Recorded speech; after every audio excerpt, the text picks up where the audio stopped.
Assalamualaikum, assalamualaikum. Qadrli yurttaşlar, kelganlar bir like bosib, obuna bo'lmoqni qo'yib, xolos bugungi videomizda Miskin Center'dagi atapline obu ishini ishlab oldi.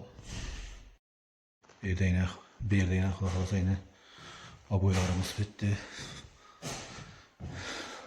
Ataplineleri hammasini xolos bitirib topshirdik yine.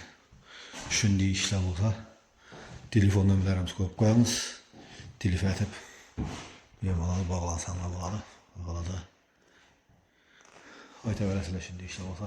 Oboy, shpakolobka, pol, patolog, ariston, santexnik ishlari bo'lsa aytaverasizlar. Lyustra, natijnoy ishlari bo'lsa farqi yo'q. Любой hammasida gidaveradi. Nömrələrimiz bo'ladi. Aloqaga chiqaverasizlar.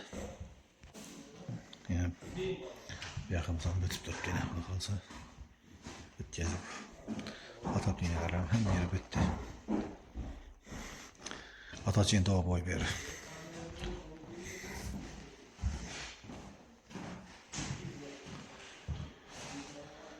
Şimdi hizmetli olsa bir mal aytaverasizlar. Birini kraskilenmeye, işlerini kraskilenmeyenin sebebi indi hemmeyiz bilesizler, hazır kış soğuk. Bir de bir yaş bala var iken krasiye içinde ne olmasın da krasiye işletmediler işiklerini. Şu sebepten krasiye yorulmadı işiklerine. Başka işler adıydı bitti.